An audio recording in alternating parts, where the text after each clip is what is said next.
Wavell యొక్క పరిపాలనా కాలం discuss చేస్తున్నాము. సిమ్లా కాన్ఫరెన్స్ ఒకటి ఇంపార్టెంట్ టాపిక్ ఆయన కాలంలో. సిమ్లా కాన్ఫరెన్స్ ఎప్పుడైతే విఫలమైందో వెంటనే వేవెల్ ఏం చేశాడంటే ఆ సిమ్లా కాన్ఫరెన్స్ ని రద్దు చేసి ఆయన ఇలా పొలిటికల్ పార్టీస్‌తో మాట్లాడితే మనకు సరిపోదు. ముందు అసలుకు ఏ పొలిటికల్ పార్టీకి భారతదేశంలో ఎంత వెయిటేజ్ ఉందనేది మనం తెలుసుకుంటే బాగుంటుంది. కాబట్టి మనం ఏం చేద్దాము అంటే పైగా అంతకుముందు 1939వ సంవత్సరంలో మనకు గుర్తుంటే 1939వ సంవత్సరంలో మనకేమైంది? అప్పుడు కాంగ్రెస్ మంత్రివర్గాలనేవి రెసిగ్నేషన్స్ ఇచ్చాయి. అవునా? కాంగ్రెస్ మంత్రివర్గాలనేవి రెసిగ్నేషన్స్ ఇచ్చాయి. ఆ రెసిగ్నేషన్స్ ఇచ్చినప్పటి నుంచి సుమారు వేవేలు ఇప్పుడు 1945వ సంవత్సరంలో ఆయన నిర్వహించిన సిమ్లా కాన్ఫరెన్స్ వరకు కూడా మనం చూసుకుంటే ఇక్కడంతా కూడా రాష్ట్రాలలో మనకు గవర్నర్ పాలన నడుస్తుంది. ఎందుకు? కాంగ్రెస్ మంత్రివర్గాలు రెసిగ్నేషన్స్ ఇచ్చాయి కాబట్టి మనకు అక్కడ అన్ని కూడా గవర్నర్ పాలన నడుస్తుంది. సో వేవేల్ మళ్ళీ 1945వ సంవత్సరంలో ఆయన మళ్ళీ భారతదేశంలో రెండవసారి ఎన్నికలు నిర్వహిస్తే బాగుంటుంది అని ఆయన అభిప్రాయపడ్డాడు అన్నమాట. ఎందుకంటే ఫస్ట్ టైం మనం 1936లో కండక్ట్ చేశాం. కానీ అప్పుడు అప్పుడు గెలిచినటువంటి ప్రతినిధులందరూ కూడా మినిస్ట్రీలో ఏర్పాటు చేసుకున్నారు. కానీ మినిస్ట్రీలో రెసిగ్నేషన్ ఇచ్చినారు. ఇప్పుడు ప్రధానమైన రాష్ట్రాలన్నిట్లో కూడా గవర్నర్ పాలన నడుస్తుంది. సో ఒకసారి అభిప్రాయ సేకరణ తీసుకున్నట్లుంటుంది. ప్రజల యొక్క నాడి, వాళ్ళ మూడ్ కూడా ఎలా ఉంది అని తెలుసుకోవాలి అనే ఉద్దేశంతో వేవెల్ 1945లో మనకు మళ్ళీ రెండవసారి అన్ని రాష్ట్రాలకు, ఈసారి కేంద్రానికి తర్వాత వచ్చేసి రాష్ట్రాలకు ఎన్నికలు నిర్వహించినాడు లార్డ్ వేవెల్. సో కేంద్రాలకు, రాష్ట్రాలకు రెండిటికి కూడా ఆయన ఎన్నికలు నిర్వహించినాడు అన్నమాట. ఈ ఎన్నికల యొక్క రిజల్ట్స్ కొంత 1936లో జరిగిన ఎన్నికల రిజల్ట్స్ కి, ఇక్కడ జరిగిన ఎన్నికల రిజల్ట్స్ కి డిఫరెన్సెస్ అనేవి డెఫినెట్ గా వచ్చాయి. సో ఎలాంటి డిఫరెన్సెస్ వచ్చాయి అంటే, ఫస్ట్ థింగ్ ఇక్కడ మనకు కేంద్రంలో ఆ రోజుల్లో కేంద్ర శాసనసభలో 102 సీట్స్ ఉండేవన్నమాట. సో కేంద్ర శాసనసభలో ఎన్ని ఉండేవి అంటే 102 సీట్స్. ఈ 102 సీట్స్ లో majority number 57 seats Indian national Congress గెలుచుకుంది. సో కేంద్ర శాసనసభలో ఉన్న 102 సీట్లకు గాను కాంగ్రెస్ 57 స్థానాల్లో అది గెలుపొందింది అన్నమాట. ఈ 102 స్థానాల్లో యాక్చువల్ గా 30 స్థానాలు ముస్లింల కోసం కేటాయించిన సపరేట్ ఎలక్టరేట్ స్థానాలు అన్నమాట. ఈ 30 స్థానాల్లో కూడా ముస్లిం లీగ్ పార్టీ అనేది గెలుపు పొందింది. సో 57 + 30 ఎంత? 87. అంటే సుమారు 87 స్థానాల్లో 30 స్థానాలకు ముస్లిం లీగ్ పార్టీ, 57 స్థానాలు ఐఎన్సి గెలుచుకుంది. మిగతా వాళ్ళు వేరే వేరే చిన్న పార్టీలు, ఇండిపెండెంట్ క్యాండిడేట్స్ కలిసి ఆ 102 అనేది పూర్తవుతుంది. వాళ్ళు మనకు ప్రధానంగా కాదు. ఇక్కడ మెయిన్ మనం ఆలోచించాల్సిన పాయింట్ ఏమంటే, అంతకుముందు 1936 ఎలక్షన్స్ లో ఇవే పార్టీలు పాల్గొన్నప్పుడు ముస్లిం లీగ్ పార్టీకి ఒక్క సీట్ కూడా రాలేదు కేంద్రంలో. ఓకే, ప్లస్ రాష్ట్రాల్లో కూడా ఈ సపరేట్ ఎలక్టరేట్ ముస్లిం స్థానాల్లో ముస్లిం లీగ్ పార్టీ యాక్చువల్గా ఏం చేసింది? తన స్థానాలను పోగొట్టుకొని కాంగ్రెస్ ముస్లిం అభ్యర్థులకే మనుషులు ఓట్లు వేశారు.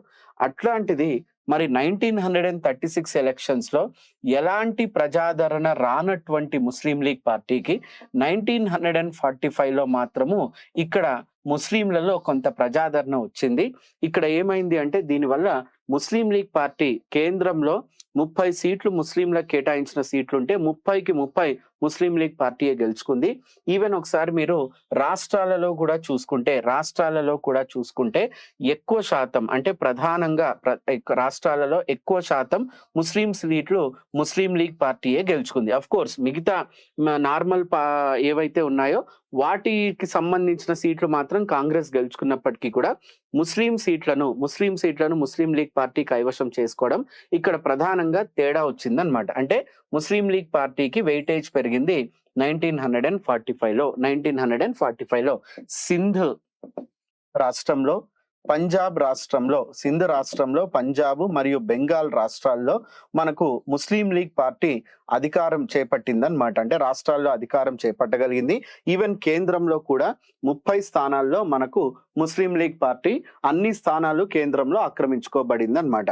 సో ఇవన్నీ ఒకసారి మీరు చూసుకుంటే 1945 ఎలక్షన్స్ ఐఎన్సీతో పాటు ముస్లిం లీగ్ కు కూడా కొంత వెయిటేజ్ ని పెంచింది. అంటే బ్రిటిష్ వాళ్ళ దగ్గర ముస్లిం లీగ్ పార్టీ తన బార్గెనింగ్ పవర్ ని, కెపాసిటీని చూపించుకోవడానికి తగినంత సంఖ్యాబలం రాష్ట్రాల్లోనూ కేంద్రంలోనూ సంపాదించుకుందని మనం స్పష్టంగా చెప్పొచ్చు. అంటే ఈ ఎలక్షన్స్ యొక్క రిజల్ట్స్ ఎలా అనివార్యంగా మారాయి అంటే ఎట్టి పరిస్థితుల్లో కూడా ఇక ముస్లిం లీగ్ ని మనము ఇన్వాల్వ్ చేయకుండా భారతదేశానికి సంబంధించిన భవిష్యత్తు డెసిషన్ అనేది తీసుకోవడానికి వీలు లేదు అనే స్థాయిలో ముస్లిం లీగ్ పార్టీకి ఇక్కడ ఓట్లు వచ్చాయి. కానీ ఇక్కడ మనము బాగా గమనించాల్సిన విషయం ఏమంటే అమ్మ, చాలా మటుకు ఇక్కడ మనం జనరల్ గా గమనించాల్సిన విషయము, ఇక్కడ మనకున్నటువంటి ఓటు హక్కు వినియోగం ఏదైతే ఉందో, ఓటు హక్కు ఇది కేవలం కొంతమంది భారతీయులకు మాత్రమే ఉన్నటువంటి ఓటు హక్కు.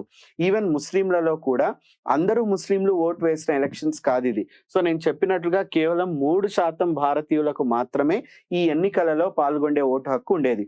సో ఇక్కడ ముస్లిం లీగ్ పార్టీని ఎన్నుకున్నా లేక ఐఎన్సీని ఎన్నుకున్నా కూడా, ఈ 2 విధాలుగా చూసుకున్నా కూడా ఇక్కడ అందరూ కామన్ మ్యాన్ ముస్లిం అనేవాళ్ళు ఈ ఓట్లు వేయలేదు. కేవలం ఉన్నత వర్గాలకు సంబంధించిన ముస్లింలు మాత్రమే ఇక్కడ ఓట్లు వేశారు. వాళ్ళందరూ కూడా ముస్లిం లీగ్ పార్టీని సపోర్ట్ చేశారు అన్నమాట. ఫైన్. సో ఈ ఎన్నికల్లో మనకు తేలినటువంటి విషయము, నేను చెప్పినట్లుగా స్పష్టంగా ముస్లిం లీగ్ పార్టీకి కూడా వెయిటేజ్ అనేది పెరిగింది భారతదేశంలో అన్నమాట. సో ఇది ఇలా నడుస్తూ ఉండగా మరి ఇక్కడ 1945లో జరిగిన ఎలక్షన్స్ కి గాను 1946లో మనకు రిజల్ట్స్ అనేవి వచ్చాయి. 1946లో మనకు రిజల్ట్స్ అనేవి వచ్చాయి. సో ఈ రిజల్ట్స్ వచ్చి మరి ఇప్పుడు కేంద్రంలో ఎవరు ఈ ఇంటరిం ప్రభుత్వం, మన వేవెల్ ప్రతిపాదించిన ఇంటరిం గవర్నమెంట్ లో ఎవరు ప్రభుత్వాన్ని ఫామ్ చేయాలనే విషయం మీద ప్రస్తుతానికి సందిగ్ధం అనేది ఏర్పడింది. ఓకే, ఈ సందిగ్ధం ఏర్పడినటువంటి తరుణంలోనే మనకు మార్చ్ 1946, అంటే యాక్చువల్ చెప్పాలి అంటే ఎలక్షన్ రిజల్ట్స్ ఐఎన్సీ మెజారిటీ తెచ్చుకుంది. ఐఎన్సీ 57 సీట్లు కేంద్రంలో తెచ్చుకుంది. ముస్లిం లీగ్ పార్టీకి ఏమో 30 సీట్లు ఉంది. సో మరి ఇప్పుడు జిన్నాని పిలవాలన్నా ప్రభుత్వాన్ని ఏర్పాటు చేయడానికి, ఐఎన్సీని పిలవాలన్నా వేవల్ అంటే ఖచ్చితంగా ఇండియన్ నేషనల్ కాంగ్రెస్ నే ఆయన ఆహ్వానించాలి ప్రభుత్వం ఏర్పాటు చేయడానికి. ఎందుకంటే ఎక్కువ సీట్లు ఐఎన్సీ చేసుకుంది. కానీ మనకు వేవెల్ ఆహ్వానించినప్పటికీ కూడా కాంగ్రెస్ వెంటనే అంగీకరించలేదు ప్రభుత్వాన్ని ఏర్పాటు చేయడానికి. ఎందుకంటే ఇంకా కాంగ్రెస్ కి ఈ వేవెల్ యొక్క ప్రతిపాదనలకు సంబంధించిన విషయాల్లో సయోధ్య కుదరలేదు. కాబట్టి కాంగ్రెస్ ప్రస్తుతానికి ఆ డెసిషన్, ప్రభుత్వాన్ని ఏర్పాటు చేయాలన్న డెసిషన్ ని పెండింగ్ లోనే పెట్టింది. మీన్ వైల్ మార్చ్ 1946వ సంవత్సరంలో మనకు బ్రిటిష్ పార్లమెంట్ ఏదైతే ఉందో, ఇంగ్లాండ్ లో ఉన్నటువంటి బ్రిటిష్ పార్లమెంట్ భారతదేశంలో మళ్ళీ ఒక పరిష్కార యోగ్యమైన మార్గాన్ని తీసుకొని రావడానికి వాళ్ళ ప్రయత్నంలో భాగంగా ఏం చేశారంటే క్యాబినెట్ మిషన్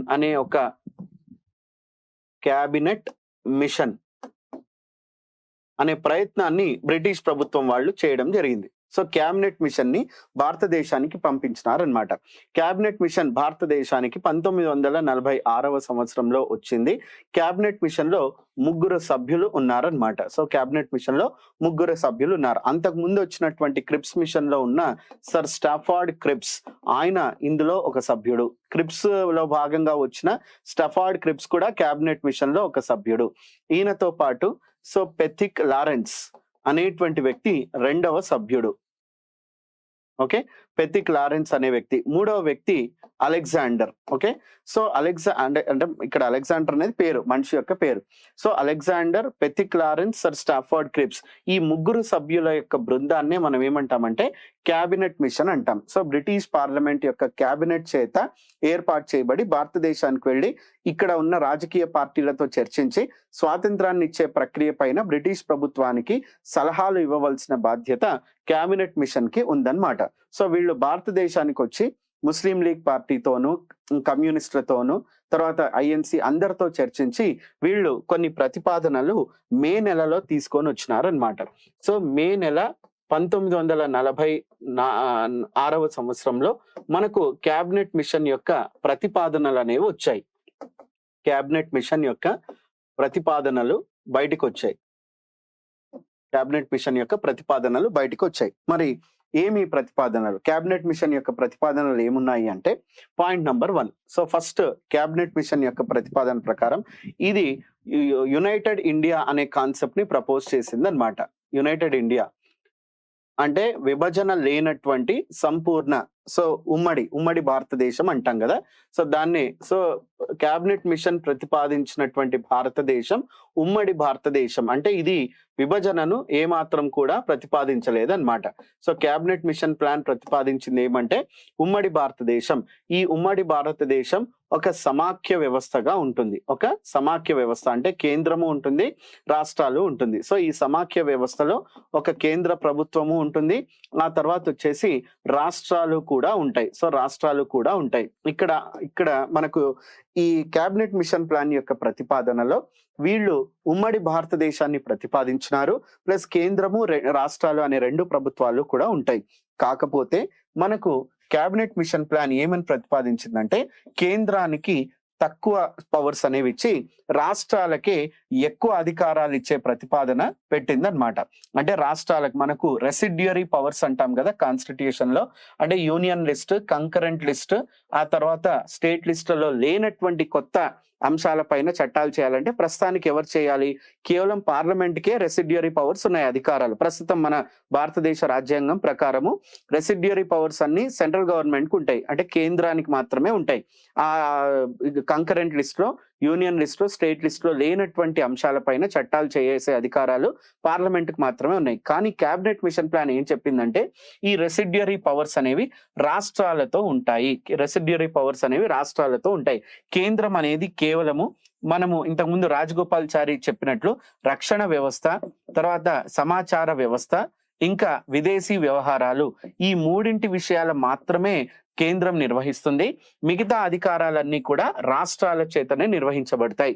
ఇండైరెక్ట్ గా చెప్పాలంటే ఇది హైబ్రిడ్ మోడల్ అని చెప్పొచ్చు. అవునా? ఏమని హైబ్రిడ్ మోడల్? ఒక పక్క పార్టీషన్ ని వద్దు అనింది క్యాబినెట్ మిషన్ ప్లాన్, అంటే కాంగ్రెస్ కి కావాల్సింది ఉమ్మడి భారతదేశం. సో కాంగ్రెస్ యొక్క వాదనను ఇందులోకి పరిగణంలోకి తీసుకోబడింది. రెండవది జిన్నా ఏమన్నాడు? రాష్ట్రాలకు ఎక్కువ అధికారాలు ఉండాలి ఉమ్మడి భారతదేశం అయితే అన్నాడు. సో జిన్నా యొక్క ప్రతిపాదనను కూడా ఇది పరిగణంలోకి తీసుకుంది. సో ఒక విధంగా సమాఖ్య భారతదేశం, ఉమ్మడి భారతదేశం, కేంద్ర ప్రభుత్వం నిమిత్త మాత్రమైన పాత్ర, రాష్ట్రాలకు అధిక అధికారాలు ఇచ్చేటువంటి ప్రతిపాదన మొదట మనకు క్యాబినెట్ మిషన్ ప్లాన్ చెప్పింది అన్నమాట. ప్లస్ రెండవది వచ్చేసి క్యాబినెట్ మిషన్ ప్లాన్ ఆశ్చర్యకరంగా చెప్పిన రెండవ ఇంపార్టెంట్ పాయింట్ అమ్మా. క్యాబినెట్ మిషన్ ప్లాన్ ప్రకారము భారతదేశానికి సంబంధించిన రాజ్యాంగం అనేది ఏదైతే ఉందో ఈ రాజ్యాంగ ప్రక్రియ కోసం రాజ్యాంగ పరిషత్తును మనము ఏర్పాటు చేయాలి. నో డౌట్ మనము భారతదేశానికి రాజ్యాంగ పరిషత్తును ఏర్పాటు చేయాలి. ఈ రాజ్యాంగ పరిషత్తును తయారులో ఉండేటువంటి సభ్యులు ఎన్నికల ద్వారా వాళ్ళు ఎన్నుకోబడాలి. సో ఇండైరెక్ట్ ఎలక్షన్, పరోక్ష ఎన్నికల ద్వారా వాళ్ళు ఎన్నుకోబడతారు. అంటే రాష్ట్ర శాసనసభల్లో ఉన్నటువంటి ప్రతినిధులే ఈ రాజ్యాంగ పరిషత్ యొక్క సభ్యులను వాళ్ళు ఇండైరెక్ట్ రాజ్యసభకి, ఇప్పుడు మనకి ఎలక్షన్స్ ఎలా జరుగుతాయి, మనకు ఆల్రెడీ ఎలక్ట్ అయిన ఎమ్మెల్యేలు, ఎంపీలు రాజ్యసభ మెంబర్స్ ని సెలెక్ట్ చేసుకుంటారు కదా, ఆ విధంగా ఈవెన్ భారతదేశానికి మనం ఏర్పాటు చేసే రాజ్యాంగ పరిషత్తు కూడా పరోక్ష ఎన్నికల ద్వారా రాష్ట్ర శాసనసభలు రాజ్యాంగ పరిషత్తుకి మెంబర్స్ ని పంపిస్తాయి అన్నమాట. ప్లస్ ఇక్కడ 1 మిలియన్ పాపులేషన్ అంటే సుమారు 10 లక్షల జనాభాకి, అంతేనమ్మా? కరెక్టేనా నేను రాసింది? 10 లక్షల జనాభాకు కాను ఒక సభ్యుడు మనకు రాజ్యాంగ పరిషత్తులో సభ్యత్వం వహిస్తాడనమాట. ఈవెన్ మనకు ప్రిన్స్లీ స్టేట్స్ అంటాం కదా, ప్రిన్స్లీ స్టేట్స్ అంటే స్థానిక రాజ్యాల నుంచి కూడా మెంబర్స్ అనేవాళ్ళు, సభ్యులు కూడా వస్తారు. సో ఈ రాజ్యాంగ పరిషత్తులో మనకు ఎంతమంది ఉంటారు అంటే 389 మంది ఉంటారు. సో రాజ్యాంగ పరిషత్, భారతదేశానికి రాజ్యాంగాన్ని తయారు చేసే రాజ్యాంగ పరిషత్తులో మనకు 389 మంది సభ్యులుగా ఉంటారు. ఈ 338 సభ్యులలో మనకు సభ్యులు ఎక్కడెక్కడి నుంచి వస్తారు అంటే ఇక్కడ మనము 3 రకాల సభ్యులు వస్తారు. ఒకరు బ్రిటిష్ ఇండియా అనబడేటువంటి ప్రాంతం నుంచి వస్తారు. బ్రిటిష్ రాష్ట్రాల నుంచి వచ్చేటువంటి సభ్యులు ఎంతమంది అంటే 292 మంది సభ్యులు అన్నమాట. ఓకే, 292 మంది సభ్యులు బ్రిటిష్ ఇండియా నుంచి వస్తారన్నమాట. ప్లస్ రెండవది ప్రిన్స్లీ స్టేట్స్ అంటే స్థానిక రాజ్యాలు ఏవైతే ఉంటాయో ఈ స్థానిక రాజ్యాల నుంచి మనకు 93 మంది సభ్యులు అనేవాళ్ళు వస్తారన్నమాట. సో మనకు 93 సభ్యులు వస్తారు. ప్లస్ మనకు చీఫ్ కమిషనర్ ప్రావిన్సెస్ అని పిలువబడే ప్రాంతాల నుంచి, అంటే ఎక్కడైతే మనకు చీఫ్ కమిషనర్ యొక్క ఆధ్వర్యంలో నడపబడుతున్నటువంటి ప్రావిన్సెస్, అంటే మనం ఈ రోజు వాటిని ఏమంటాం, మనము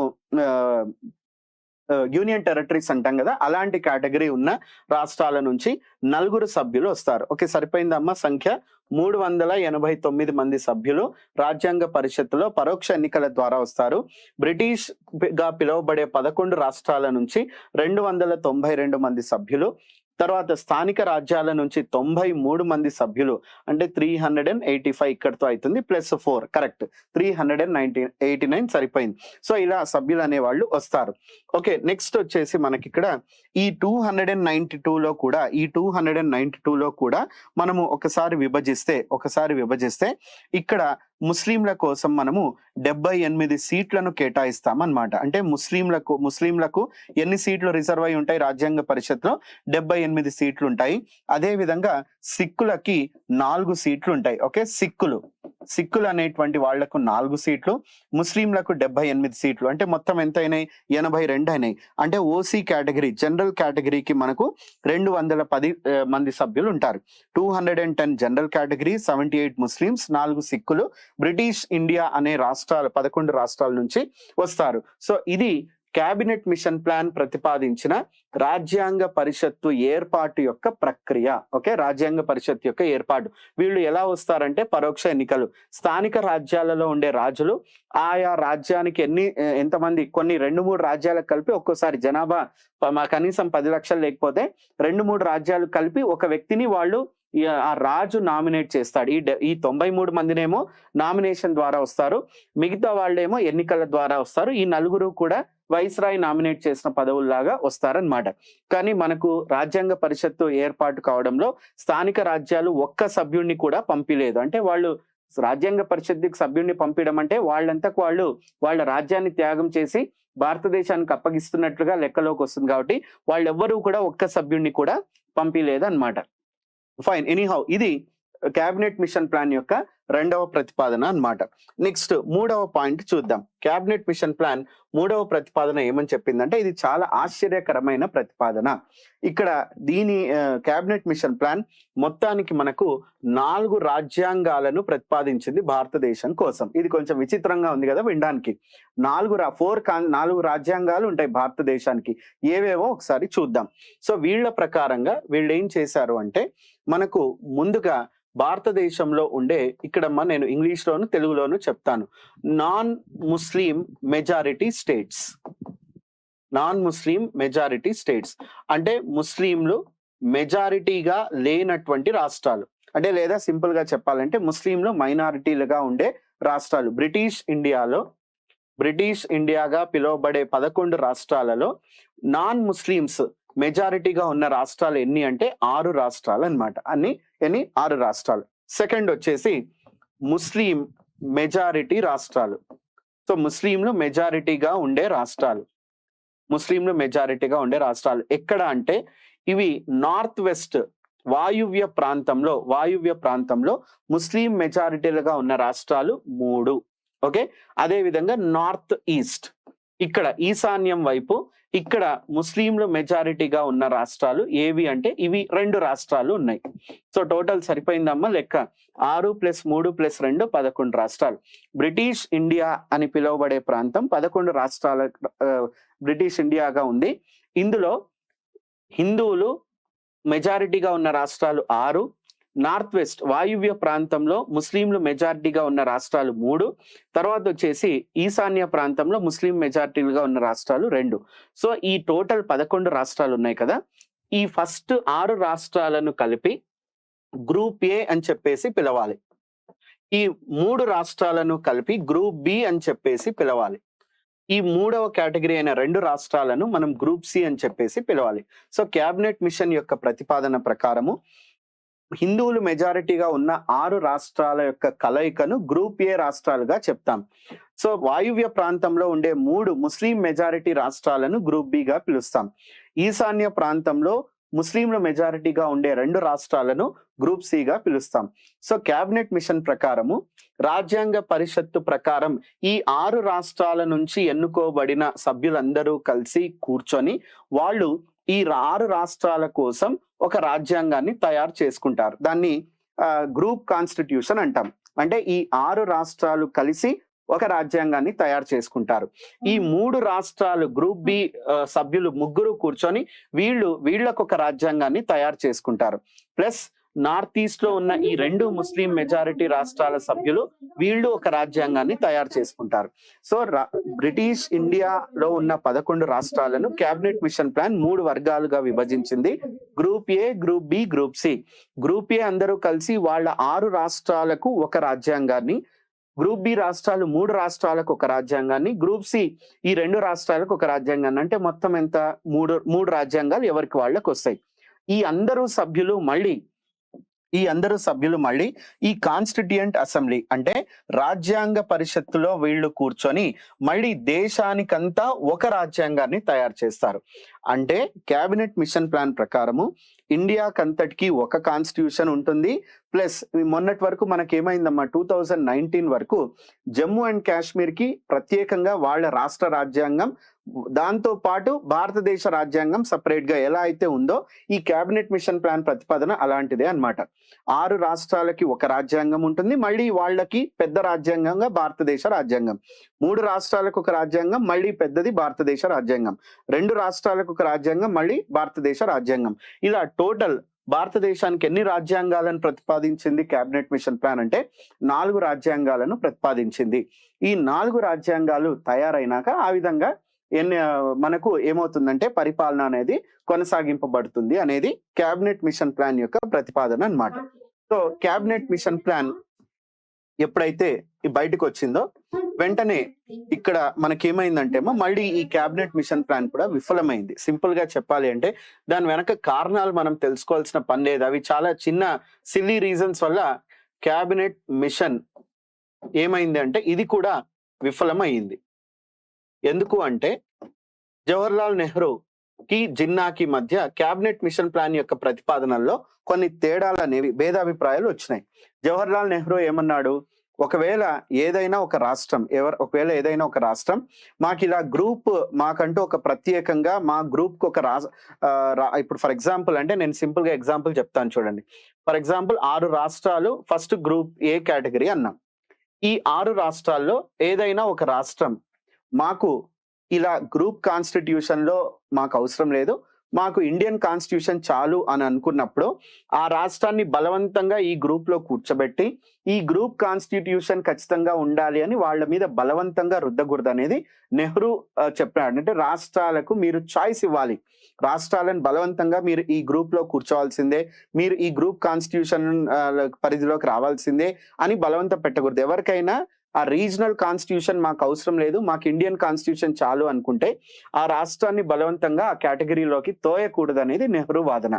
కానీ జిన్నా ఏమన్నాడంటే లేదు, ప్రతి రాష్ట్రము క్యాబినెట్ మిషన్ ప్లాన్ లో ప్రతిపాదించినట్టుగా ఖచ్చితంగా ఆ గ్రూప్ లో కూర్చోవాల్సిందే, ఆ గ్రూప్ యొక్క కాన్స్టిట్యూషన్ ని వాళ్ళు కూడా ఫాలో కావాల్సిందే అని జిన్నా పట్టుబడ్డాడు. సో ఆ విధంగా నెహ్రూకి జిన్నాకి మధ్య వచ్చిన అభిప్రాయ భేదాల వల్ల కూడా క్యాబినెట్ మిషన్ ప్లాన్ మనకు విఫలమైందనే చెప్పాలి. సో క్యాబినెట్ మిషన్ ప్లాన్ ప్రతిపాదించిన కాన్స్టిట్యూయెంట్ అసెంబ్లీ ఫీచర్ ఒక్కటి అమల్లోకి వచ్చింది. అంటే వాళ్ళు రాజ్యాంగ పరిషత్ 389 మంది సభ్యులు, ఇందాక నేను టేబుల్ వేసి ఎక్స్ప్లెయిన్, అది ఆ ఫీచర్ మాత్రం అమల్లోకి వచ్చింది, మిగతా ఫీచర్స్ అన్ని కూడా రిజెక్ట్ అయిపోయినాయి అన్నమాట.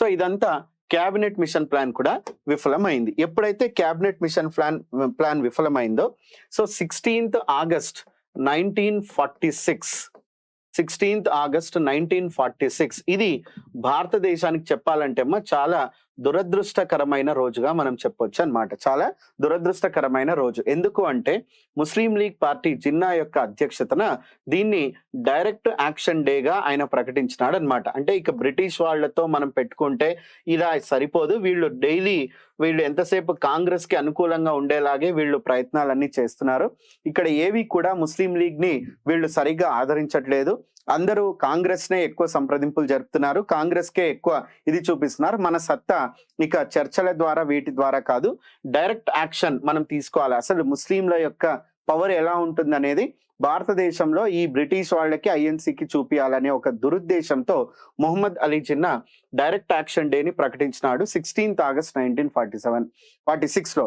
అంటే భారతదేశంలో ముస్లింలందరూ ఇక మీ ప్రతాపాన్ని చూపియండి, మనం డైరెక్ట్ యాక్షన్ తీసుకోవడమే, మనం ఇక బ్రిటిష్ వాళ్ళతో చర్చలు, మీటింగ్లు ఇవి కాదు, రోడ్డు మీదే మన అల్లర్ల ద్వారా మన పవర్ ఏంటో చూపిద్దాం అనే ఒక దురుద్దేశంతో ఆయన డైరెక్ట్ యాక్షన్ డేని ప్రకటించినాడు జిన్నా.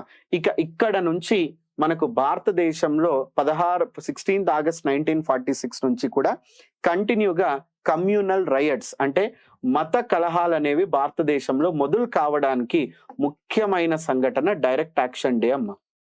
ఓకే, భారతదేశంలో మత కలహాలు జరిగి హిందువులు, ముస్లింలు ఒకరిపైన ఒకరు దాడులు చేసుకుంటూ, ఒకరినొకరు పొడుచుకుంటూ, చంపుకుంటూ ఉండే సందర్భం మనం ఎప్పటికీ కూడా భారతదేశంలో ఆ పార్టిషన్ జరిగినప్పుడు కూడా అంటాం కదా, ఈ మత కలహాలు రావడానికి ముఖ్యమైన కారణం ఈ direct action day 16th August 1946 నుంచి. ఇక భారతదేశంలో ఈ మత కలహాలు ఆగలేదు, విభజన అయిన చాలా కాలం వరకు కూడా ఇవి కొనసాగినాయి అన్నమాట. దీనికి ముఖ్యమైన దోషిగా మనం నిజంగా ఎవరినైనా నిలబెట్టాలంటే ఇది జిన్నా చేసిన ప్రధానమైన తప్పన్నమాట.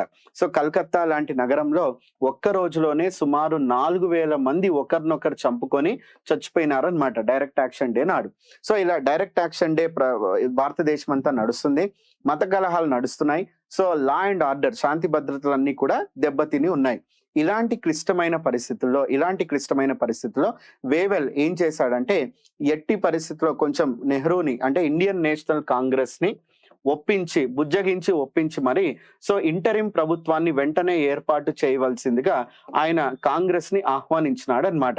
సో ఇంటరిం గవర్నమెంట్ అంట, మధ్యంతర ప్రభుత్వాన్ని వెంటనే ఏర్పాటు చేసి ఇక్కడ జరుగుతున్న ఈ మత కలహాలు, శాంతి భద్రతల సమస్యను వెంటనే దాన్ని నిర్వహించవలసిందిగా కోరుతూ ఇంటరిం ప్రభుత్వాన్ని ఏర్పాటు చేయమని ఐఎన్సీని ఆహ్వానించినాడు అనమాట. సో ఐఎన్సీని ఆహ్వానించినాడు. అలా ఐఎన్సీ తరపున 2nd September 1946 నాడు జవహర్లాల్ నెహ్రూ యొక్క అధ్యక్షతన జవహర్లాల్ నెహ్రూ మొట్టమొదటి ప్రధానమంత్రిగా మనకు ఇంటరిం ప్రభుత్వం అనేది అమల్లోకి వచ్చింది అనమాట. అంటే మొదటిసారిగా 2nd September 1946 నాడు సో భారతీయుడు జవహర్లాల్ నెహ్రూ ప్రధానమంత్రిగా ప్రమాణ స్వీకారం చేసినాడు. ఇంకా అప్పటికి మనకు మొత్తం స్వాతంత్రం రాలేదు, బ్రిటిష్ వైస్రాయ్ ఇంకా ఉన్నాడు. ఇది స్వయం ప్రతిపత్తి విధానంలో ఒక చిన్న అరేంజ్మెంట్ లాంటిది అన్నమాట. సో మళ్ళీ ఇక్కడ కూడా మనకి రకరకాల వదంతులు, అంటే ఇక్కడ నెహ్రూ కాదు పటేల్ రావాల్సిండింది, కానీ నెహ్రూ, గాంధీ, పటేల్ కి ఓట్లు పడ్డాయి, కానీ అయినా కూడా నెహ్రూని ఎన్నుకున్నాడు. సో ఇవన్నీ కూడా మనకి ఈ చాలా ప్రధానంగా ఉండే విమర్శనాత్మకమైన అంశం కూడా ఒకటి ఇక్కడ ఉందమ్మా. ఇక్కడ మనం జరగాల్సినటువంటి అంశం ఏమంటే 1946వ సంవత్సరంలో సో సర్దార్ వల్లభాయ్ పటేల్ యొక్క ఆరోగ్యం విపరీతంగా బాగా దెబ్బతిన్నటువంటి క్రమంలో ఆయన 1931లో లాస్ట్ టైం కరాచీ సెషన్ కి ఐఎన్సీ ప్రెసిడెంట్ గా అయినాడు. ఆ తర్వాత మళ్ళీ పటేల్ కాలేదు. సో పటేల్ యొక్క గౌరవార్థం 1946లో యాక్చువల్ గా ఇండియన్ నేషనల్ కాంగ్రెస్ నిర్ణయించిన దీని ప్రకారము పటేల్ ని ప్రెసిడెంట్ ఆఫ్ ఐఎన్సీగా చేయాలని 1946లో నిర్ణయించుకున్నారు. అయితే అప్పటికి ఇంకా ఇంటరిం గవర్నమెంట్ అనే ప్రస్తావన వస్తుందనేది తెలియదు అనమాట. సో అప్పుడు ఏమైందంటే మనకు సో ఇంటరిం ప్రభుత్వాన్ని ఏర్పాటు చేయడానికి బ్రిటిష్ ప్రభుత్వం ఐఎన్సీ ప్రెసిడెంట్ ని ఆహ్వానిస్తుంది. సో కానీ గాంధీ యొక్క ఆలోచన మొదటి నుంచి 1920s నుంచి కూడా నేను చెప్పాను. సో గాంధీ ముందు ఉన్నటువంటి వ్యక్తులు, అంటే తన యొక్క రాజకీయ వారసుడుగా గాంధీ ఎవరెవరి మధ్య విశ్లేషణ చేశాడంటే, ఒకటి మౌలానా అబుల్ కలాం ఆజాద్, రెండవది వచ్చేసి చక్రవర్తి రాజగోపాల్చారి, మూడవది సర్దార్ వల్లభాయ్ పటేల్, నాలుగవది జవహర్లాల్ నెహ్రూ, 5 సుభాష్ చంద్రబోస్. యాక్చువల్ గా ఇన్ జనరల్ ఈ 5 మంది మధ్య గాంధీ ఒకరిని తన యొక్క రాజకీయ వారసుడుగా, వారసత్వం అంటే ఇక్కడ గాంధీ వారసత్వ రాజకీయాలు ఇది చేస్తున్నాడని కాదు, అంటే తాను ఏదైతే భారతదేశం ఉండాలి అనేటువంటి విజన్ తో కలలు గాని ఐఎన్సీ అనే ప్రజావేదిక మీద పనిచేశాడో, ఈ తన యొక్క ఆశయాలను రాజకీయ నాయకుడిగా, ప్రతినిధిగా నెరవేర్చగలిగేటువంటి వ్యక్తిని రాజకీయ వారసుడు అన్నాడు గాంధీ. అంతేగాని నా తర్వాత అదే వారసత్వ రాజకీయాలని కాదు ఇక్కడ. సో అలా మనకు నెహ్రూ, బోస్, తర్వాత వచ్చేసి మౌలానా అబుల్ కలాం ఆజాద్, చక్రవర్తి రాజగోపాల్చారి, పటేల్, ఈ 5 మంది. కానీ బోస్ కాంగ్రెస్ నుంచి వెళ్ళిపోయినాడు, ఆయన ఐఎన్ఏ పెట్టినాడు కాబట్టి బోస్ ఆప్షన్ క్లోజ్ అయింది. సో ఇక్కడ చూసుకుంటే సర్దార్ వల్లభాయ్ పటేల్ నెహ్రూ కంటే 15 సంవత్సరాలు పెద్దవాడు. ప్లస్ పటేల్, గాంధీ ఇద్దరు కూడా ఒక సందర్భంలో వాళ్ళు మీటింగ్ లో అన్నమాట, ఒకసారి వాళ్ళ మధ్య జరిగినటువంటి చర్చల లెటర్స్ చదివితే ఒకానొక సందర్భంలో వాళ్ళిద్దరూ మాట్లాడుకున్నారనమాట. సో మనం చచ్చిపోయేలోగా స్వాతంత్రం వస్తుందో, మనం స్వాతంత్రాన్ని చూస్తామో లేదో తెలీదు అని చెప్పేసి వీళ్ళిద్దరి మధ్య కూడా ఒక కాన్వర్జేషన్ జరిగిందనమాట. సో గాంధీకి పటేల్ కి మధ్య. సో పటేల్ యొక్క ఆరోగ్యం, పటేల్ నెహ్రూ కంటే 15 ఏళ్లు పెద్ద, ఆయనకు వృద్ధాప్య సమస్యలు అనేటివి వస్తున్నాయి. సో గాంధీ కంప్లీట్ గా, అందుకే పటేల్ యొక్క ఆరోగ్యము అనారోగ్యము వయస్సును బట్టి ఈయన ఎక్కువ కాలం మనుగడ ఉంటుందో లేదో అనే ఉద్దేశంతో పటేల్ ని వద్దన్నాడు గాంధీ. చక్రవర్తి రాజగోపాల్చారి, ఆయన గాంధీతో సమకాలికుడు, ఆయన కూడా వయసు పైబడింది. ప్లస్ రెండవది ఆయన వియంకుడు. సో వియంకుడికి నేను పట్టం కట్టబడితే ఇది నేను అంటే నేను స్వార్థపూరితంగా నా కుటుంబాన్ని నేను రాజకీయాల్లోకి తీసుకొచ్చిన వాడిగా నేను ఇది చేస్తానని చక్రవర్తి రాజగోపాల్చారి అవుట్ ఆఫ్ ఇదన్నమాట. సో మౌలానా అబుల్ కలాం ఆజాద్, సో మౌలానా అబుల్ కలాం ఆజాద్ ని తీసుకొని రావాలన్నా కూడా ఇదే సమస్య. మౌలానా అబుల్ కలాం ఆజాద్ క్లాస్ అన్నమాట, ఒక క్లాస్ వ్యక్తి. మాసెస్ లో ఆయనకు పెద్దగా పేరు లేదు. ఎందుకు అంటే ఆయన ఎంతసేపు కూడా చాలా ప్రొఫెషనల్ గా కనిపిస్తాడు, ప్రొఫెషనల్ గా ఉంటాడు, కానీ మాసెస్, సో నిత్యం ఉండేటువంటి కామన్ మ్యాన్ తో ఇంటరాక్షన్ లో మౌలానా అబుల్ కలాం ఆజాద్ అంత ఇదిగా ఉండే వ్యక్తి కాదు. సో ఇలాంటి తరుణంలో బోసు, పటేలు, మౌలానా అబుల్ కలాం ఆజాద్, చక్రవర్తి రాజగోపాల్చారి కాదు అనుకున్నప్పుడు సో గాంధీ దగ్గర ఉన్న బెస్ట్ చాయిస్ ఏమంటే ఆయన ప్రకారము జవహర్ లాల్ నెహ్రూ. నెహ్రూ లౌకికవాది, గాంధీ కూడా లౌకికవాది. సో నెహ్రూ అహింసని, గాంధీ యొక్క అహింసా మార్గాన్ని నెహ్రూ కూడా యథావిధిగా ఆచరించినాడు. ప్లస్ నెహ్రూ కూడా భారతదేశాన్ని యూనిటీ ఇన్ డైవర్సిటీ అనే మోడల్లో ఉండాలి అని కోరుకున్నాడు. గాంధీ లాగా ప్లూరలిజం అంటే ఇక్కడ అన్ని భాషలు ఉంటాయి, అన్ని మతాలు ఉంటాయి, అన్ని వర్గాలు ఉంటాయి, వాళ్ళందరూ కూడా కలిసిమెలిసిగా ఒక దేశంగా ఉండగలరు అనే విషయాన్ని గాంధీ తర్వాత నమ్మినటువంటి వ్యక్తి జవహర్ లాల్ నెహ్రూ. సో ఈ విధంగా ప్లస్ జవహర్ లాల్ నెహ్రూ ఎలోక్వెంట్, అటు ఆంగ్లంలోను ఇటు భారతీయ భాష అయినటువంటి హిందుస్థానీ, హిందీ భాషల్లోనూ చాలా ప్రావీణ్యం కలవాడు. మాసెస్ తోనూ మాట్లాడగలడు, ప్రపంచ నాయకులతోనూ మాట్లాడగలడు, అంతర్జాతీయ విషయాలపైన చాలా మంచి పట్టు ఉంది, భారతదేశ చరిత్ర పైన కూడా అవగాహన ఉంది, కొంత విజన్, సైంటిఫిక్ టెంపర్ కలిగిన వ్యక్తి, అంటే మతవాది కాకుండా కొంత శాస్త్రీయత కలిగినటువంటి వ్యక్తిగా జవహర్ లాల్ నెహ్రూ.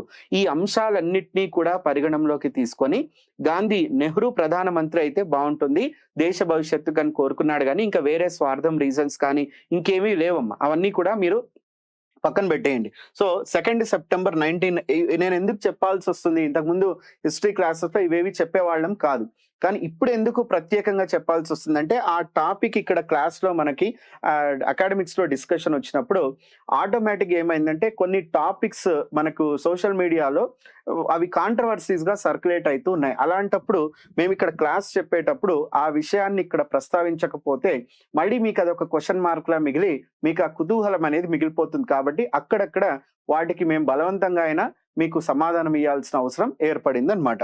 సో 2 సెప్టెంబర్ 1946 నాడు జవహర్ లాల్ నెహ్రూ ప్రధానమంత్రిగా మనకు ఇంటరిం ప్రభుత్వం అనేది ఐఎన్సి, ఇండియన్ నేషనల్ కాంగ్రెస్ ద్వారా ఏర్పాటు కాబడింది అనమాట. ఎప్పుడు 2 సెప్టెంబర్. ఒక పక్క భారతదేశం అంతా కూడా మత కలహాలు జరుగుతూ ఉన్నాయి. అప్పుడు జిన్నాకి ఇంకా కోపం వచ్చింది, అంటే నన్ను పిలవకుండా గవర్నమెంట్ ని ఫామ్ చేయడానికి వేవెల్ నెహ్రూని పిలుస్తాడని ఇంకొంచెం ఆయన ఈగో అనేది హర్ట్ అయింది. కానీ ఫైనల్ గా జవహర్ లాల్ నెహ్రూ ఏం చేశాడంటే ముస్లిం లీగ్ పార్టీ వ్యక్తులను కూడా నేను ఇంతకు ముందు చెప్పాను, 8 సీట్లు జనరల్ కేటగిరీ, 6 సీట్లు ముస్లింల కోసం కేటాయించారని కదా, ఈ 6లో 3 సీట్లను జవహర్ లాల్ నెహ్రూ తన క్యాబినెట్ లో వేకెన్సీ పెట్టాడనమాట. అంటే ఎప్పటికైనా ముస్లిం లీగ్ పార్టీ వచ్చి తన క్యాబినెట్ లో జాయిన్ అవుతుందనే ఒక ఆశావాహుడిగా జవహర్ లాల్ నెహ్రూ 3 సీట్లను ఖాళీగానే ఉంచినాడు. అండ్ ఇక్కడ జవహర్ లాల్ నెహ్రూ ప్రధానమంత్రి, హోం మంత్రి సర్దార్ వల్లభాయ్ పటేల్, తర్వాత education minister Maulana Abul Kalam Azad, finance minister Shanmukham Chetty, తర్వాత వచ్చేసి మనకి law minister doctor BR Ambedkar. Nehru దగ్గర ఉన్న ఒక గొప్ప క్వాలిటీ ఏమంటే ఈవెన్ తన ప్రత్యర్థ పార్టీలో ఉన్నటువంటి వ్యక్తులను కూడా ఆయన తన క్యాబినెట్ లో మంత్రులుగా ఆహ్వానించినాడు. అప్పుడు శ్యామ్ ప్రసాద్ ముఖర్జీ, ఆయన యాక్చువల్ గా చెప్పాలంటే మనకు ఈ హిందూ మహాసభకు సంబంధించినటువంటి వ్యక్తి, ఆయన్ని తీసుకొని వచ్చి ఈయన మంత్రిగా పెట్టుకున్నాడు. అంబేద్కర్ కాంగ్రెస్ లో లేడు, అయినా అంబేద్కర్ ని తీసుకొచ్చి లా మినిస్టర్ గా ఆహ్వానించినాడు అన్నమాట. సో మూడోది వచ్చేసి మనకి ఇంకా షణ్ముఖం చెట్టి, ఆయన మెడ్రాస్ లో ఆయన కూడా కాంగ్రెస్ వ్యక్తి కాదు, ఆయన్ని తీసుకొచ్చి ఫైనాన్స్ మినిస్టర్ గా ఫస్ట్ అపాయింట్ చేయడం, ఇలాంటివన్నీ కూడా చేసినాడు నెహ్రూ అన్నమాట. కానీ తర్వాత మనకేమైందంటే అక్టోబర్ నెలలో 26 అక్టోబర్ 1946, నా డేట్స్ ఏం అవసరం లేదులేండి, ఇక్కడ ముస్లిం లీగ్ పార్టీ కూడా మనకు ఇంటరిం ప్రభుత్వంలో చేరడానికి అంగీకరించింది అన్నమాట. ఎందుకు అంగీకరించింది? అక్కడికి ఏదో కలిసిమెలిసి మనం పరిపాలించాలనే ఒక సదుద్దేశంతో రాలేదు ముస్లిం లీగ్ పార్టీ. సో ప్రభుత్వంలో మీరేమంటున్నారు, మీరు మేము కలిసిమెలిసి ఉండగలము అని మీరు భావిస్తున్నారు కదా, సరే చూపిస్తాం పదండి మా రుచి ఎలా ఉంటుందో, మేము కూడా మీ క్యాబినెట్ లో ఉంటే మీకు ఎలా ఉంటుందో చూపించాలని, అంటే అదే పనిగా పని పట్టుకొని నెహ్రూ యొక్క ప్రభుత్వాన్ని ఇబ్బందులు పెట్టడం కోసమే ముస్లిం లీగ్ పార్టీ తన సభ్యులను పంపించింది అన్నమాట. ఇందులో ప్రధాన పాత్ర ఎవరు పోషించినారు అంటే లియాఖత్ అలీ ఖాన్. ఈయన జిన్నా యొక్క రైట్ హ్యాండ్ అని చెప్పాను కదా, లియాఖత్ అలీ ఖాన్ కి ఫైనాన్స్ మినిస్టర్ గా, అంటే ఆయన షణ్ముఖం శెట్టిని తొలగించి సో లియాఖత్ అలీ ఖాన్ కి ఇవ్వవలసి వచ్చింది ఫైనాన్స్ మినిస్ట్రీ. ఇచ్చినాక ఈయన ముస్లిం లీగ్ యొక్క నేచర్ ని జవహర్లాల్ నెహ్రూ, పటేల్ ఇద్దరికి కూడా చాలా టార్చర్ చూపించినాడు ఈయన యాజ్ ఏ క్యాబినెట్ మంత్రిగా అన్నమాట. సో ఇలా ముస్లిం లీగ్ పార్టీ వ్యక్తులు ఇంటరిం ప్రభుత్వంలోకి చేరి జవహర్లాల్ నెహ్రూని, పటేల్ని ఏ మాత్రం పని చేయకుండా అన్నిట్లో కూడా వాళ్ళు ఇబ్బందులు తీసుకొచ్చి ఆ ప్రభుత్వాన్ని ప్రతిష్టంభన చేయాలనే ఆ ప్రయత్నం వల్ల విసిగిపోయినటువంటి జవహర్లాల్ నెహ్రూ, సర్దార్ పటేల్ ఇద్దరూ కూడా ఉమ్మడిగా వైస్రాయ్కి ఒక ఉత్తరాన్ని రాశారు. ఈ ముస్లిం లీగ్ పార్టీ మంత్రులతో మేము కలిసి పనిచేయలేము, వెంటనే వాళ్ళని రాజీనామా ఇవ్వవలసిందిగా మీరు ఆదేశాలు జారీ చేయాలని కోరుతున్నామని చెప్పేసి నెహ్రూ, పటేల్ కలిసి వైస్రాయ్కి, వేవెల్కి ఉత్తరం కూడా రాశారు. ఇండైరెక్ట్ గా ఈ ఉత్తరమే అంటే మనము విభజనకి అంగీకరిస్తున్నట్లుగా అయినట్లయింది. ఎందుకు అంటే మేము కలిసిమెలిసి, ఇది ముస్లిం లీగ్ కుట్రనే, ముస్లిం లీగే కాంగ్రెస్ ని మేము కలిసి ఉండలేము అనే దాన్ని ప్రూవ్ చేయాలనే ఒక కుట్ర ప్రయత్నం లియాఖత్ అలీ ఖాన్ ద్వారా అది నెరవేరబడింది అన్నమాట. సో ఈ విధంగా ముస్లిం లీగ్ పార్టీ తన మత కలహాలు మాత్రం ఇంకా కొనసాగిస్తూనే ఉందన్నమాట.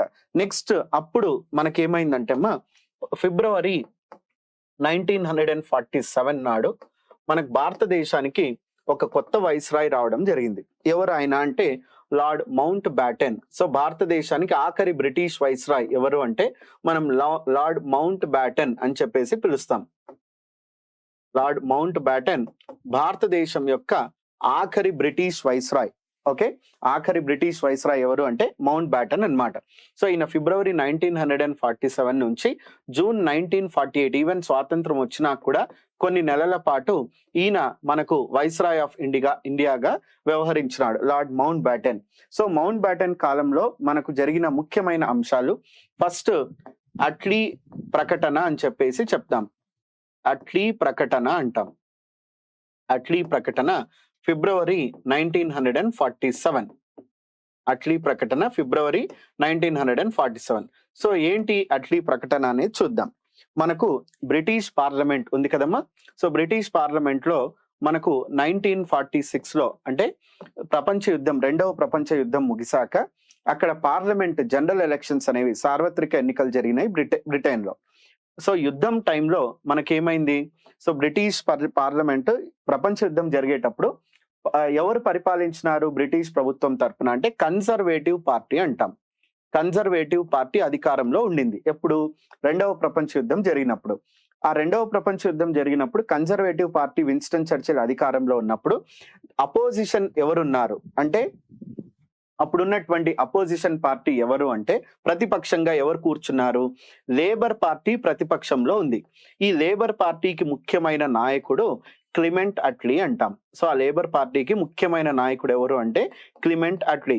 ఈ క్లిమెంట్ అట్లీ ఆయన అపోజిషన్ లో, ప్రతిపక్షంలో కూర్చున్నప్పుడు చాలా సందర్భాల్లో విన్స్టన్ చర్చిల్ ప్రభుత్వాన్ని ఆయన నిలదీయడం జరిగింది. భారతదేశానికి ఎప్పుడు మీరు స్వాతంత్రం ఇచ్చే ప్రక్రియను పూర్తి చేస్తారో చెప్పండి అని అనేక సందర్భాల్లో ఆయన బ్రిటిష్ ప్రభుత్వంపై ఒక ప్రతిపక్ష నాయకుడిగా ఒత్తిడి తీసుకొని వచ్చినాడు. తర్వాత బ్రిటిష్ కి రెండవ ప్రపంచ యుద్ధం ముగిసాక అప్పుడు ఏమైంది, మనకి ఇంగ్లాండ్ దేశానికి జరిగిన సార్వత్రిక ఎన్నికల్లో లేబర్ పార్టీ విజయం సాధించి క్లిమెంట్ అట్లీ ఇప్పుడు కొత్త ప్రధానమంత్రి అయినాడు బ్రిటిష్ పార్లమెంట్ కి అన్నమాట. సో ఒకప్పుడు ప్రతిపక్షంలో ఉన్నప్పుడు భారతదేశానికి స్వాతంత్రం ఇచ్చే ప్రక్రియ పైన అనేక మార్లు ఈయన దాని గురించి ప్రస్తావించిన వ్యక్తి. ఇప్పుడు ఆయనే స్వయంగా ప్రధానమంత్రి అయినాడు. సో ఆయన ఫిబ్రవరి నెలలో అట్లీ ఒక ప్రకటన చేసినాడు అన్నమాట. బ్రిటిష్ పార్లమెంట్ లో ఒక ప్రకటన చేసినాడు, హౌస్ ఆఫ్ కామన్స్ లో. ఏమని? సో బ్రిటిష్ ప్రభుత్వం భారతదేశానికి ఎట్టి పరిస్థితుల్లో కూడా జూన్ 1948 కంటే ముందే, జూన్ 1948 కల్లా నేను దీన్ని ఒక డెడ్ లైన్ గా పెడుతున్నాను. సో ఈ డేట్ కంతా 30th జూన్ 1948 కంటే ముందు ఎలాగైనా సరే భారతదేశానికి బ్రిటిష్ స్వాతంత్రం ఇచ్చేస్తుంది అని ఆయన ప్రకటించినాడు. ఈ స్వాతంత్రం ప్రక్రియ జరపడానికి నేను లార్డ్ మౌంట్ బ్యాటన్ ని నేను వైస్రాయ్గా పంపిస్తున్నాను భారతదేశానికి. మూడవది, వెంటనే భారతదేశంలో ఉండే రాజకీయ పార్టీలు వాళ్ళ మధ్య ఉన్న విభేదాలను మీరు తొలగించుకొని పరిష్కరించుకోకపోతే ఎవరి చేతికి భారతదేశం యొక్క అధికార పదగాలు అప్పగించాలనేది ఇక బ్రిటిష్ ప్రభుత్వమే నిర్ణయిస్తుంది. ఇన్ని రోజులు మిమ్మల్ని అడిగి మేము విసిగిపోయినాం. ఇక మీలో మీరు గొడవలు మీరు సరిదిద్దుకోకుండా మీరు ఇట్లే మొండి వైఖరి కంటిన్యూ చేస్తే అసలు భారతదేశం యొక్క స్వాతంత్రం ఎవరి చేతికి ఇవ్వాలనో మిమ్మల్ని అడగం, ఇంకా మేమే డిసైడ్ చేసి వాళ్ళకి ఇచ్చేస్తామని చెప్పేసి క్లిమెంట్ అట్లీ తన యొక్క ప్రకటనలో చేశాడు ఫిబ్రవరి 1947 నాడు. ఈ ప్రకటన భారతదేశంలో ప్రకంపనలను సృష్టించింది. ఎందుకంటే అట్లీ ప్రధానమంత్రి డెడ్ లైన్ కూడా ఇచ్చాడు. ఇంతకు ముందు ఎప్పుడు ఈ కాన్సెప్ట్ లేదు. ఫస్ట్ టైం జూన్ 1948 అనే డెడ్ లైన్ కూడా వచ్చింది. సో ఇక ఏం చేయాలి మనము? ఈ డెడ్ లైన్ లోపు ఏదో ఒకటి మనము డిసైడ్ చేసుకోవాలి. సో అప్పుడు ఇంకా జిన్నా తన యొక్క ముస్లింల యొక్క పవర్ ని చూపించడానికి ఈ మత కలహాలని ఇంకొంచెం రెచ్చగొట్టి హిందూ ముస్లింల మధ్య ఈ తగాదాలు అనేవి జరుగుతూ నరమేధం భారతదేశంలో జరుగుతూనే ఉందన్నమాట. సో ఇటువంటి పరిస్థితుల్లో మనకు మౌంట్ బ్యాటన్ అనేక రాజకీయ పార్టీల అందరితో కూడా చర్చించి ఆయన ఫైనల్ గా ఒక ప్లాన్ అనేది తీసుకొని వచ్చినాడు. దాన్ని మనం ఏమంటామంటే ద 3rd జూన్ ప్లాన్ అని చెప్పేసి అంటాం.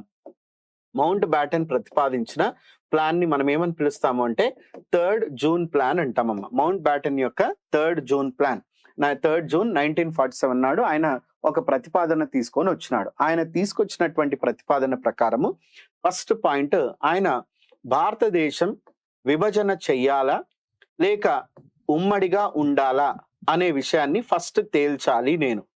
సో ఫస్ట్ నేను ఉమ్మడి భారతదేశమా విభజన చేసే భారతదేశమా అనే క్వశ్చన్ నిర్ణయించాలి. అంటే ఈ నిర్ణయం ఎలా తీసుకుంటాను అంటే ఆయన ఏం చెప్పాడు అంటే 2 రాష్ట్రాలను సెలెక్ట్ చేసుకున్నాడు. ఒకటి బెంగాల్ రాష్ట్రం, రెండవది వచ్చేసి పంజాబ్ రాష్ట్రం. ఎందుకు అంటే ఈ 2 రాష్ట్రాలలో కూడా హిందువులు ముస్లింలు ఆల్మోస్ట్ సమానంగా ఉన్న రాష్ట్రాలు ఈ 2 రాష్ట్రాలు. సో డెసిషన్ ఈ రాష్ట్రాల నుంచి రావాలి, విభజన చెయ్యాలా వద్దా అని. సో బెంగాల్లో మనము 2 రకాల ఎమ్మెల్యేలు ఉన్నారు. ముస్లిం ఎమ్మెల్యేలు, తర్వాత వచ్చేసి ముస్లిమేతర ఎమ్మెల్యేలు. ముస్లిమేతర అంటే ముస్లింలు కానటువంటి ఎమ్మెల్యేలు. సో బెంగాల్లో ఉన్న ముస్లిం ఎమ్మెల్యేలందరూ కూడా వాళ్ళు ఒక గుంపుగా కూర్చుంటారు, ఒక చోట సమావేశం అవుతారు. ముస్లింలు కానటువంటి ఎమ్మెల్యేలందరూ కూడా ఒక చోట సమావేశం అవుతారు. సేమ్ థింగ్ పంజాబ్ లో కూడా. సో ముస్లిం ఎమ్మెల్యేలు, నాన్ ముస్లిం ఎమ్మెల్యేలు 2 సమావేశాలు సపరేట్ గా కూర్చుంటారు. సో బెంగాల్ విభజించబడాలా వద్దా అనే ప్రశ్న మీద ఈ 2 వర్గాలు ఓటింగ్ నిర్వహించుకుంటాయి. ఏ ఒక్క వర్గమైనా మాకు విభజన కావాలి అని ఓటు వేస్తే బెంగాల్ విభజించబడుతుంది. ఇక్కడ పంజాబ్ లో కూడా ఈ ముస్లిం ఎమ్మెల్యేల వర్గం, ముస్లింలు కానటువంటి ఎమ్మెల్యేల వర్గం, ఈ 2 వర్గాల్లో ఏ వర్గం మాకు విభజన కావాలని ఒక్క వర్గం ఓటేసినా పంజాబ్ కూడా విభజించబడుతుంది. అంటే ఈ 2 రాష్ట్రాల యొక్క ఎమ్మెల్యేలు భారతదేశం విభజన కాబడాలా వద్దా అనే విషయం పైన వీళ్ళు తేలుస్తారనేది Mountbatten 3rd June plan లో ఉండే ఫస్ట్ ఇంపార్టెంట్ పాయింట్ అమ్మ. ఓకే, అర్థమైంది కదా? సో బెంగాల్ ఎమ్మెల్యేలు, పంజాబ్ ఎమ్మెల్యేలు నిర్ణయం తీసుకోవాలా దేశం అనేది విభజించబడాలా వద్దా అని. సెకండ్, ఒకవేళ విభజనకు మనకు అనుకూలంగా ఇక్కడెక్కడైనా ఓటు పడితే మరి మిగతా రాష్ట్రాల పరిస్థితి ఏమి? మిగతా రాష్ట్రాలు ఎలా మనం అడ్జస్ట్ చేయాలి అంటే, ఇక్కడ ఆయన చెప్పిన దాని ప్రకారం మనకు సరిహద్దు రాష్ట్రం నార్త్ వెస్ట్ ఫ్రాంటియర్ ప్రావిన్స్ అంటాం. సో సరిహద్దు రాష్ట్రం అయినటువంటి నార్త్ వెస్ట్ ఫ్రాంటియర్ ప్రావిన్స్, ఈ సరిహద్దు రాష్ట్రం ఏదైతే ఉందో అంటే పాకిస్తాన్ యొక్క నార్త్ స్టేట్ అన్నమాట. సరిహద్దు దీంట్లో ప్రజాభిప్రాయ సేకరణ జరుపుతాం. ప్రజాభిప్రాయ సేకరణ ఏమని? ప్రజాభిప్రాయ సేకరణ, మీ రాష్ట్రాన్ని మీరు భారతదేశంలో ఉంచాలనుకుంటున్నారా లేక పాకిస్తాన్ లో ఉంచాలనుకుంటున్నారా? సో ఫస్ట్ క్వశ్చన్ ద్వారా ఇండియా మరియు పాకిస్తాన్ అనే రెండు దేశాలు ఫామ్ చేయాలా వద్దా అనే క్వశ్చన్ ఫస్ట్ తెలుస్తుంది. ఎస్, ఫామ్ చేయాలని నిర్ణయం వస్తే అప్పుడు మరి ఈ నార్త్ వెస్ట్ ఫ్రాంటియర్ లో ప్రజాభిప్రాయ సేకరణ ద్వారా మనము ఇక్కడ వీళ్ళు ఇండియాలో ఉండాలనుకుంటున్నారా పాకిస్తాన్ లో ఉండాలనుకుంటున్నారా అనేది ప్రజలు నిర్ణయిస్తారు. మూడవది వచ్చేసి మనకు సింధ్ మరియు బలూచిస్తాన్ రాష్ట్రాలు ఉన్నాయి. సింధ్ మరియు బలూచిస్తాన్ రాష్ట్రాలు. ఈ సింధ్ బలూచిస్తాన్ రాష్ట్రాలలో మనకు అసెంబ్లీ, ఆ రెండు రాష్ట్రాల యొక్క అసెంబ్లీలు ఏవైతే ఉన్నాయో ఈ అసెంబ్లీలే నిర్ణయం అనేది తీసుకుంటాయి. సో అసెంబ్లీలు నిర్ణయం తీసుకుంటాయి ఏమని? ఈ సింధ్ బలూచిస్తాన్ రాష్ట్రాల యొక్క అసెంబ్లీలలో చర్చ జరిగి ఓటింగ్ ద్వారా వాళ్ళు చెప్తారు, మేము ఇండియాలో ఉంటామా, మేము పాకిస్తాన్ లోకి వెళ్తామా అనే నిర్ణయం ఈ రెండు రాష్ట్రాల అసెంబ్లీలు తీసుకుంటాయి.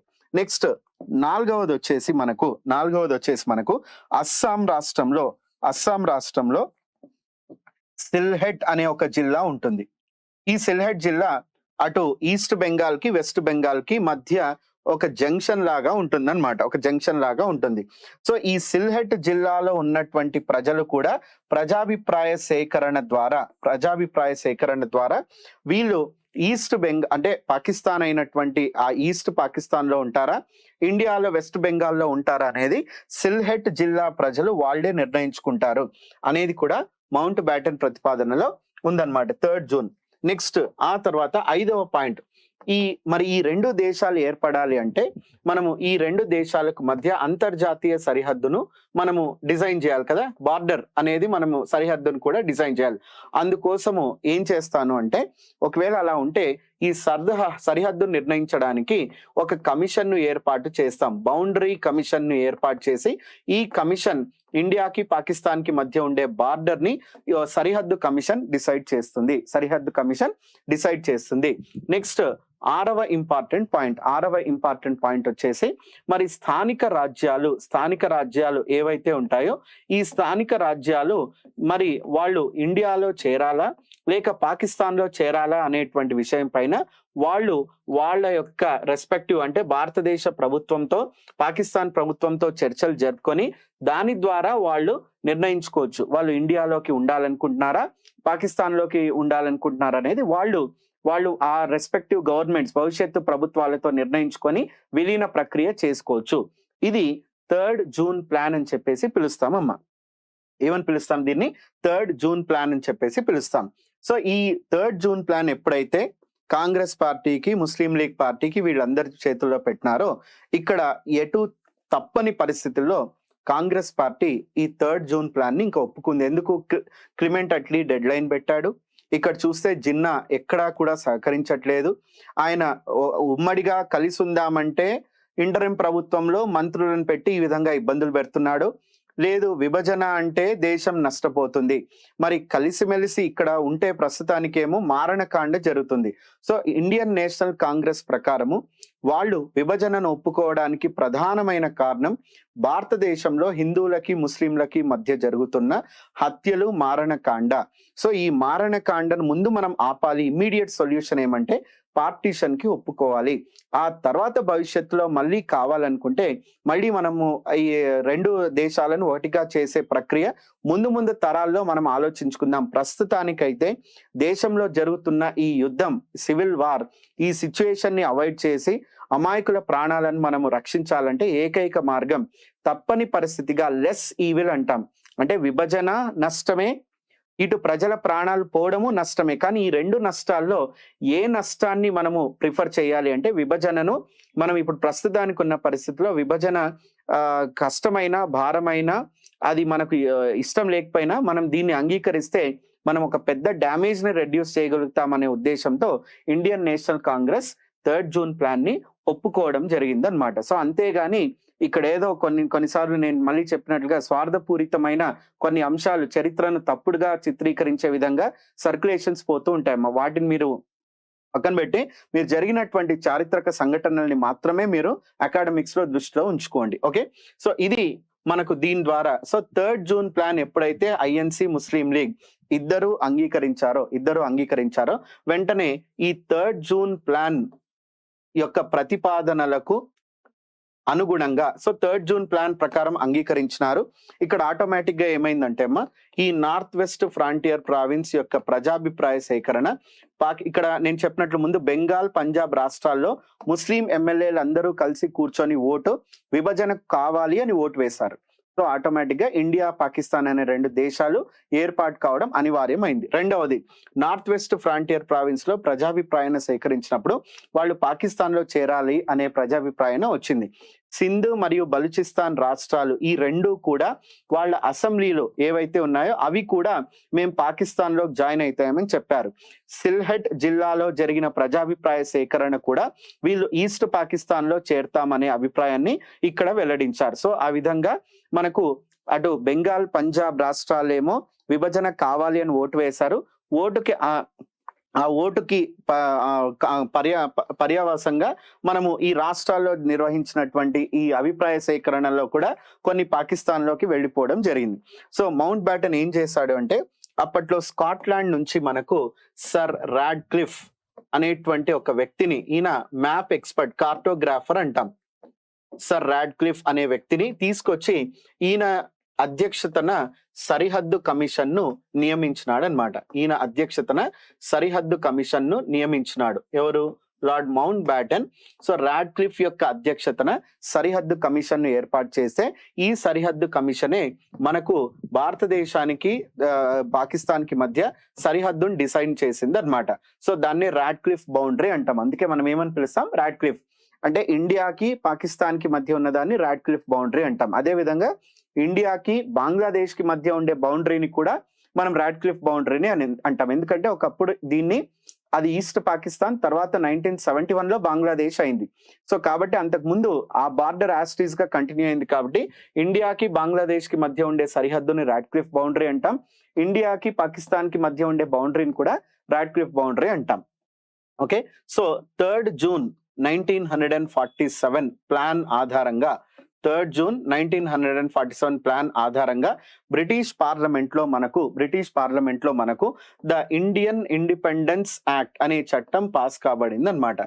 Indian independence act of 1947, Indian independence act of 1947 మనకు పాస్ అయింది. సో ఎప్పుడు పాస్ అయింది అంటే, ఇది 18th జూలై 1947 నాడు అప్పుడున్నటువంటి మహారాజు, so British Raju, so king George the 6th అంటాం, 6వ George, king George the 6th, ఈయన ఫైనల్ సంతకం పెట్టాడు ఈ చట్టానికి. బ్రిటిష్ పార్లమెంట్ చేసిన ఇండియన్ ఇండిపెండెన్స్ యాక్ట్ 1947 కి 18 జూలై 1947 నాడు సో బ్రిటిష్ రాజు అయినటువంటి కింగ్ జార్జ్ ద 6th ఆమోదం తెలపడంతో మనకు భారతదేశానికి స్వాతంత్రం అనేది ప్రకటించబడింది అన్నమాట.